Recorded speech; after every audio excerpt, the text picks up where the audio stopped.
Family members of a North Texas Marine veteran released from a Russian prison are now really focusing on being able to hug him and hold him. Hello, everybody. I'm Heather Hayes. And I'm Steve Eager. It's 9 o'clock. Russia released Trevor Reed in a prisoner swap brokered by the White House. Trevor Reed's family lives in Granbury and has been pushing the White House for months. U.S. diplomats call Reed's conviction and prison sentence for public intoxication and assault on a Russian police officer bogus. Fox 4's David Centenary is in Granbury tonight with reaction from the family. David. Well, Trevor Reed has been held in a Russian prison since 2019. His father spent 14 months in Russia trying to get him out. Now, the White House says he's coming home to his family.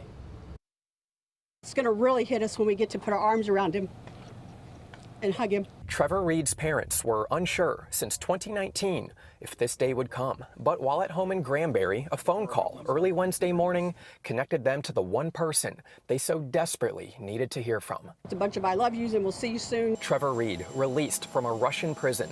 Video from Russian state media appears to show the Marine veteran being escorted to a plane in Moscow. It looked strange to us, like somebody who was shackled. Reed's family has been fighting for his release since 2019. He was living in Moscow with his Russian girlfriend. Russian authorities say he got drunk at a party and, while detained, assaulted a police officer.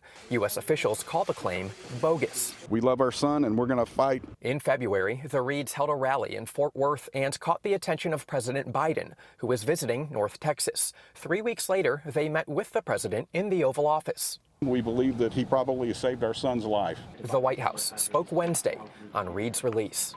Well, first, let me say that it's a huge moment today that speaks to President Biden's commitment to bring home Americans held hostage and wrongfully detained around the world. And he's been clear since the beginning of this administration that he is committed to doing exactly that, to bringing Americans home. Reed's parents say the president called them this morning, but they were on the phone with their son and didn't recognize the White House number. I hit the button, you know, call you later, right? and so we're still talking to Trevor, and then her phone rings and he goes, "It's the president."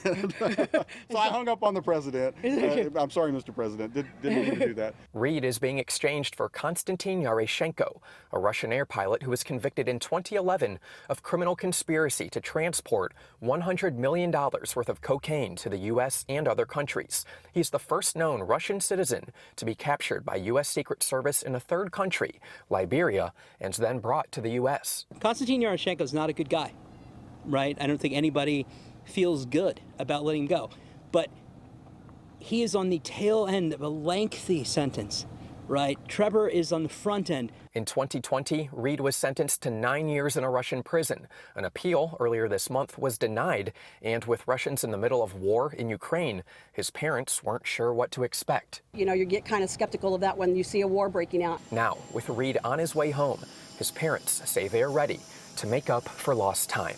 And I'm not going to work. I'm going to stay home with Trevor every day and make him anything he wants every day. His favorite meal every day.